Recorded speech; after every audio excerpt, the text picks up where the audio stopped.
ഫലമായി നമുക്ക് കോടതിയിൽ നിന്നും അടിച്ചു പൂട്ടാൻ പാടില്ല എന്ന് വിധി നമുക്ക് ലഭിക്കുകയുണ്ടായി.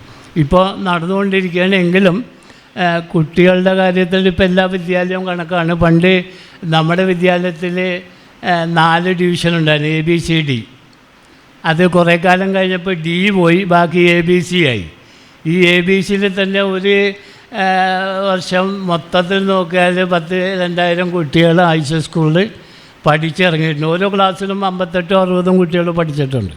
ഇപ്പോൾ കംപ്ലീറ്റ് രജിസ്റ്റർ ഞങ്ങൾ പരിശോധിച്ചില്ലെന്ന് മനസ്സിലാക്കാൻ കഴിഞ്ഞതാണ്.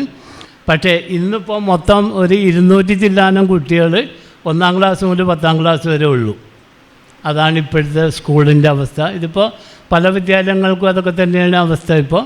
എങ്കിലും അങ്ങനെ കൂടുതൽ ഡിവിഷൻ കട്ട് ചെയ്ത് പോവാതെ മുന്നോട്ട് പോയിക്കൊണ്ടിരിക്കുകയാണ്. പിന്നെ ഈ നമ്മുടെ പൂർവ്വ വിദ്യാർത്ഥികൾ ഭൂരിപക്ഷം ആളുകളുടെയും സാന്നിധ്യം, സഹായങ്ങളും സാമ്പത്തിക സഹായങ്ങളും ഇതിൽ നമുക്ക് ലഭിക്കുകയുണ്ടായി.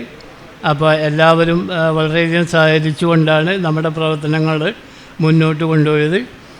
അപ്പോൾ ഈ കാര്യങ്ങൾ ഒന്ന് ബോധ്യപ്പെടുത്തുന്നതിന് വേണ്ടിയാണ് നിങ്ങളുടെ, കാരണം പഴയ ആളുകൾക്ക് ഈ കഥകളെല്ലാം അറിയാം. ഇവരിൽ ഭൂരിപക്ഷം ആളുകളും സമരത്തിൽ പങ്കെടുത്തവരാണ്.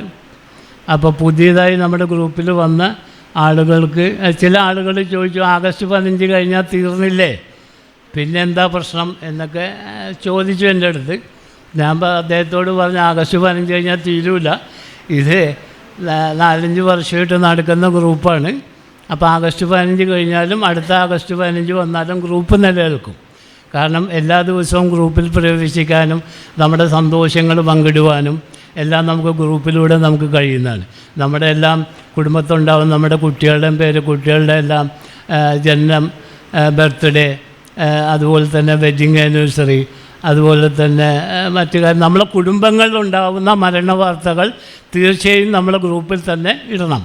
കാരണം അവരുടെ ദുഃഖത്തിൽ ഞങ്ങൾക്കും പങ്കാളികളാവുന്നതിന് അത് ഉപകരിക്കും. പക്ഷേ ഈ പുറമേയുള്ള എന്ന് പറഞ്ഞാൽ ഒരുപാട് മരണങ്ങൾ നമ്മൾ പുറമേ നടക്കുന്നുണ്ട്. അതെല്ലാം കൂടി കൊണ്ടുവന്ന് നമ്മളെ ഗ്രൂപ്പിലേക്ക് ഇട്ടാൽ ഒരുപാട് ബുദ്ധിമുട്ടുകൾ നമുക്കുണ്ടാവും. അപ്പോൾ അങ്ങനെ